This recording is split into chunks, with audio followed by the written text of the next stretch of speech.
ہم وہی کہیں گے جو ہمارا دین ہم کو بتاتا ہے، عمل کرو تو تمہارا بھلا ہے۔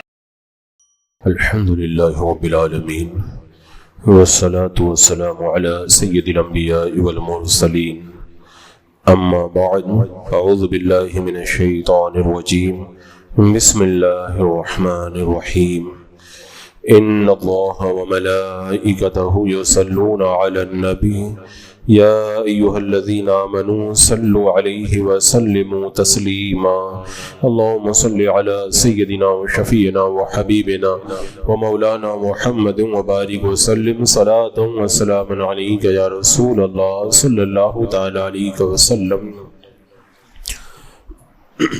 پچھلی آیات میں یہ ذکر ہوا تھا کہ کافر پوچھتے تھے قیامت کب آئے گی، تو اللہ تبارک و تعالیٰ نے بتایا تھا کہ وہ ایک چیخ ہے، بس ایک بار سور پھونکا جائے گا اور پھر سارا قصہ تمام ہو جائے گا، اور پھر جب وہ سور پھونکا جائے گا، قیامت آ جائے گی، تو تم کو نہ وصیت کرنے کا موقع ملے گا اور نہ پلٹ کر کے اپنے گھر کی طرف جا پاؤ گے۔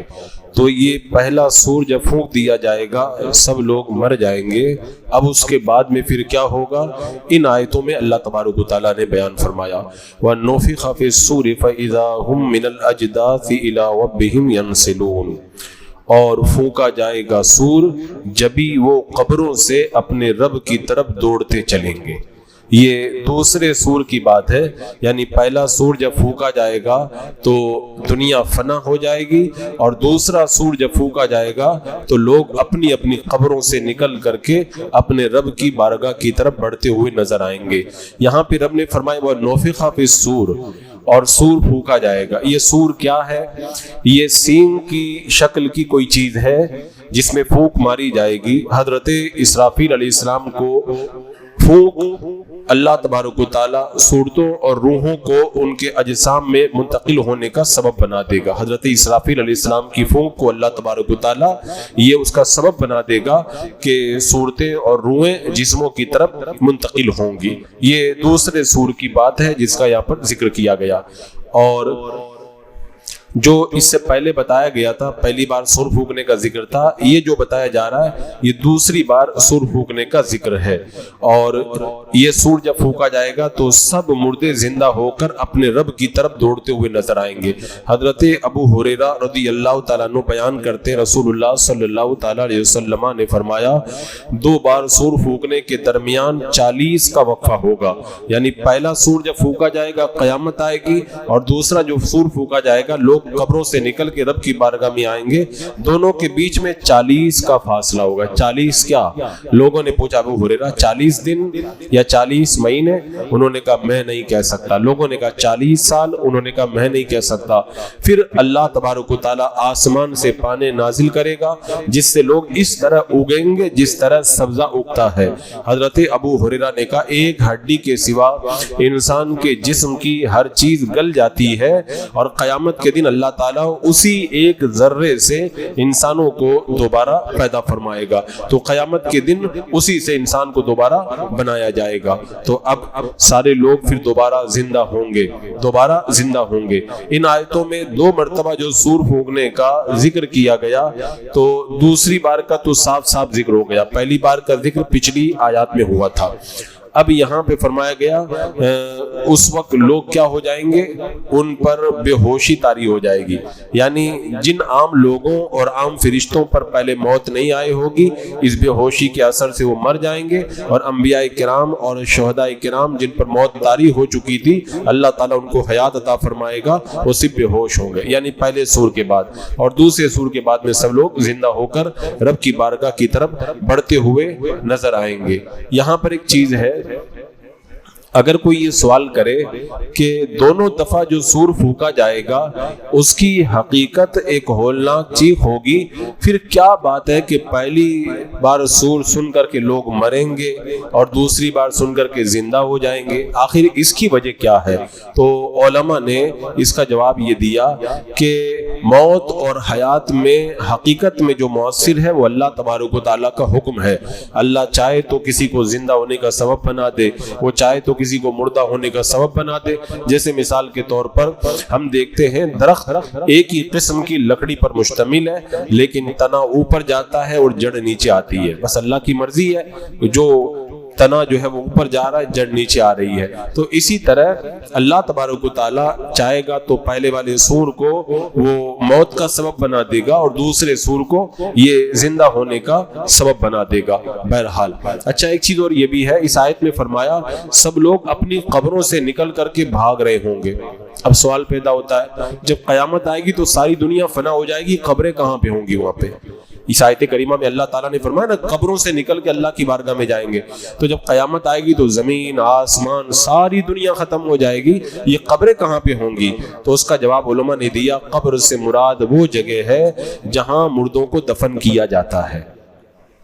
اسی جگہ سے سب نکل کر کے اللہ تبارک و تعالیٰ کی بارگاہ میں پہنچتے ہوئے نظر آئیں گے.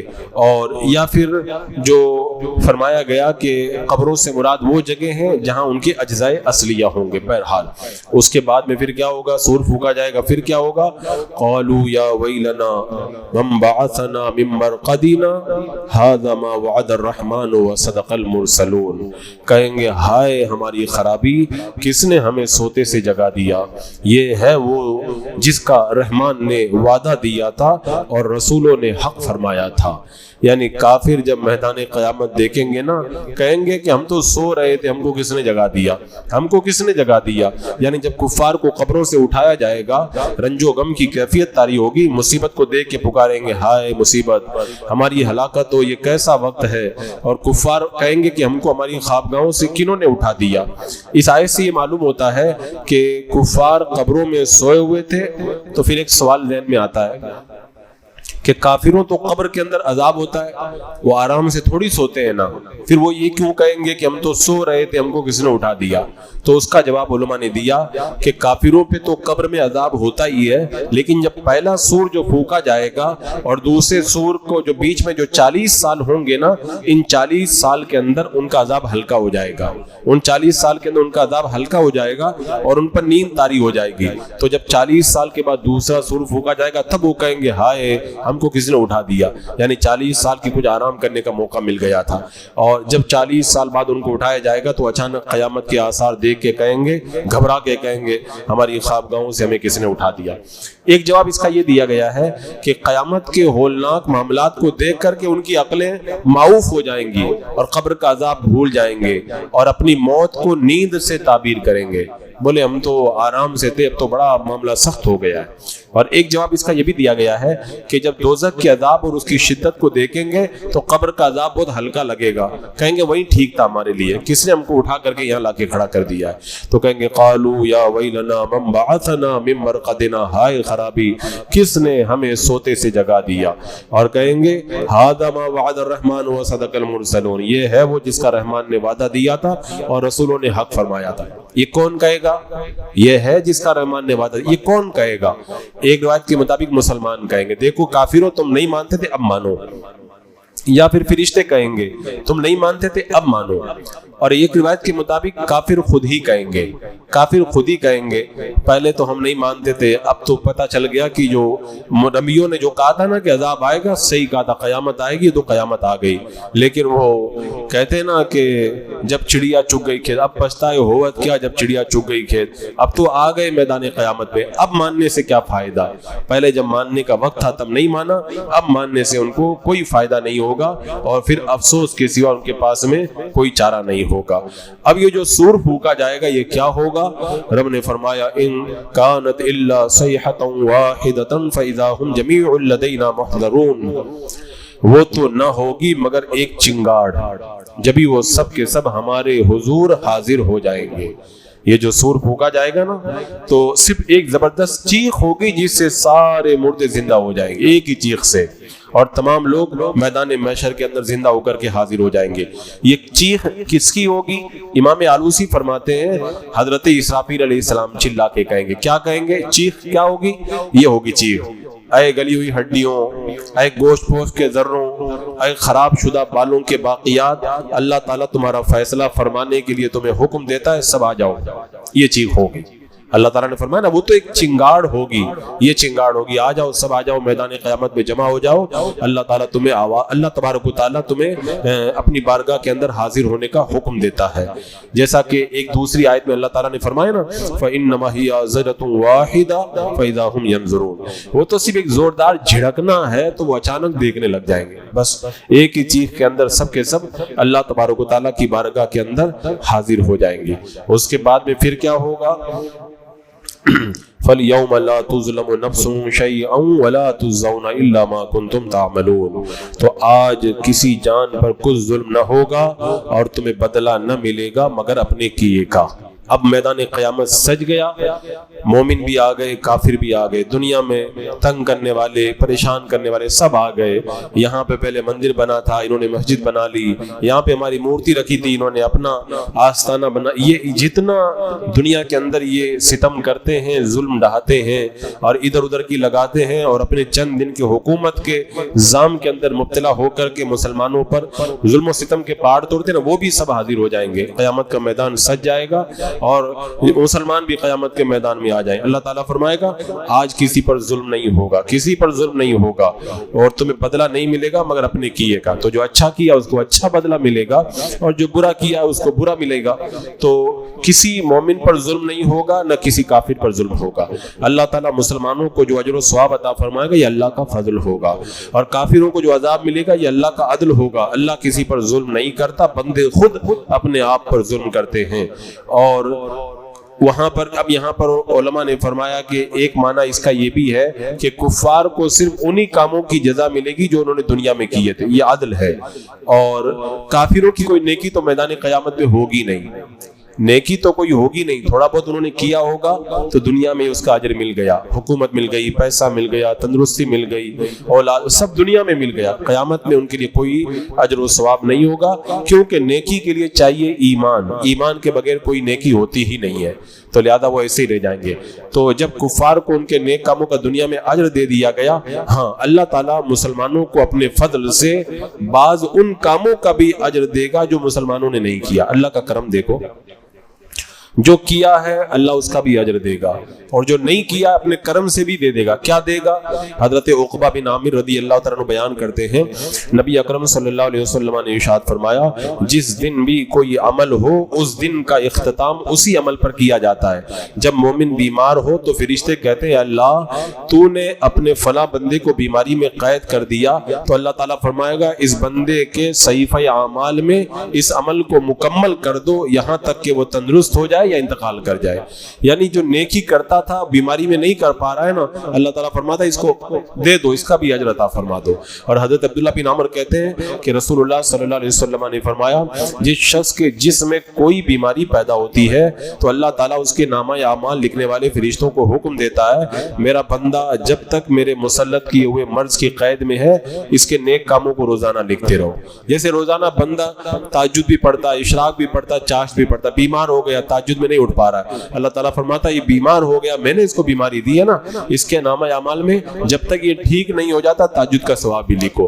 ایک بندہ روزانہ خوب صدقہ کرتا ہے، کاروبار تھوڑا مندہ پڑ گیا، وہ نہیں کر پا رہا ہے، وہ خرچ نہیں کر پا رہا لیکن اس کا ارادہ ہے، اللہ تعالیٰ فرماتا ہے اس کو صدقہ کرنے کا ثواب اس کے نامہ اعمال میں لکھو. اور حضرت ابو الاشعث صنعانی بیان کرتے ہیں کہ مسجد دمشق کی طرف جا رہے تھے، راستے میں ان کی ملاقات حضرت شداد بن اوس انصاری سے ہو گئی اور حضرت سنابئی سے ہو گئی، ان دونوں سے ملاقات ہو گئی.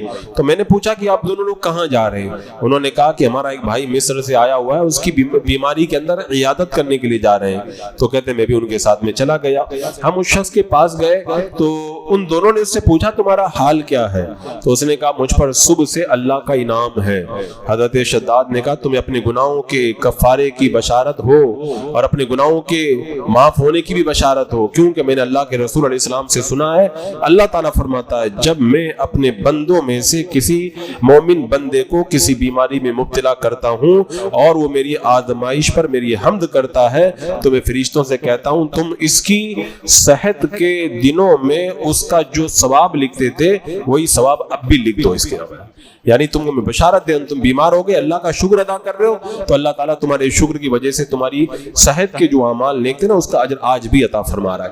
اور حضرت انس رضی اللہ تعالیٰ بیان کرتے ہیں رسول اللہ صلی اللہ علیہ وسلم نے فرمایا جب اللہ کسی مسلمان بندے کو کسی بیماری میں مبتلا کرتا ہے فرشتے سے فرماتا ہے اس کے نیک عمل ایسے لکھتے رہو جو یہ کرتا تھا، اگر وہ اس بندے کو اس بیماری میں شفا دے دے تو اس کو گناہوں سے پاک کر دیتا ہے، اور اگر اس کی روح قبض کر لے تو اس کو بخش دیتا ہے، اس پر رحم فرماتا ہے. تو یہ اللہ تعالیٰ کا کرم ہے. رب نے فرمایا فَالْيَوْمَ لَا تُظْلَمُ نَفْسٌ شَيْئًا وَلَا تُجْزَوْنَ إِلَّا مَا كُنتُمْ تَعْمَلُونَ. آج کسی جان پر ظلم نہیں ہوگا، تمہیں بدلہ نہ ملے گا مگر اپنے کیے گا. اللہ بڑا کرم کرے گا. کوئی حج نہیں کیا اس کے نامہ اعمال میں حج ہو جائے گا. بندہ کہے گا مولا میں تو حج کیا نہیں، اللہ تعالیٰ فرماتا حج تو نے نہیں کیا لیکن حاجیوں کے قافلے جاتے تھے تو تڑپا کرتا تھا نا کہ اگر اللہ مجھے بھی مال دے دیتا تو میں بھی حج کرتا، تو میں نے تجھے حج کا ثواب دے دیا. کسی کے نامہ اعمال میں لاکھوں روپے صدقہ کرنے کا ثواب ہوگا، وہ کہے گا اللہ میں فقیر آدمی ہوں، میرے پاس لاکھوں روپے تو تھے ہی نہیں، میں کہاں سے صدقہ کرتا. اللہ تعالیٰ فرمائے گا نیک لوگ جب صدقہ کرتے تھے نا تیرا دل تڑپتا تھا کہ میرے پاس بھی مال ہوتا تو میں بھی صدقہ کرتا. تیری تڑپ کو میں نے نیکیاں بنا کر تیرے نامہ اعمال کے اندر ثبت فرما دیا ہے. اور بعد مفسرین فرماتے ہیں کفار کو صرف ان کے کیے ہوئے کاموں کی جزا دی جائے گی، یعنی جو انہوں نے نیک کام کیے تو اس کا بدلہ تو دنیا میں مل گیا، اور جو انہوں نے برے کام کیے تھے وہ باقی رہ جائیں گے. اللہ تعالیٰ ان کی سزا ان کو عطا فرمائے گا. یہ نیک لوگوں کا حال بیان ہو گیا. اب آگے جنتیوں کو اللہ تعالیٰ کیا دے گا، یاسین شریف کے ان اگلی آیات کے اندر اللہ تعالیٰ ان نعمتوں کو بیان فرمائے گا. بسم اللہ الرحمن الرحیم. اللہم صلی علی سیدنا مولانا محمد مبارک وسلم صلاۃ و سلام علیک یا رسول اللہ. یا اللہ یا رحمان یا رحیم العالمین اپنے محبوبین کے صدقے میں اعمال صالحہ کی توفیق عطا فرما، ہر گناہ ہر برائی سے محفوظ و مامون فرما، ایمان پہ زندگی مانی پر موت نصیب فرما. ربنا تقبل منا انک انت السمیع العلیم وتب علینا انک انت التواب الرحیم. ان اللہ وملائکتہ یصلون علی النبی یا ایھا الذین آمنوا صلوا علیہ وسلموا تسلیما. اللهم صل على سيدنا وشفيعنا وحبيبنا ومولانا محمد وبارك وسلم صلاۃ و سلام علیک یا رسول اللہ. سبحان ربک رب العزۃ عما یصفون وسلام علی المرسلین والحمد للہ رب العالمین.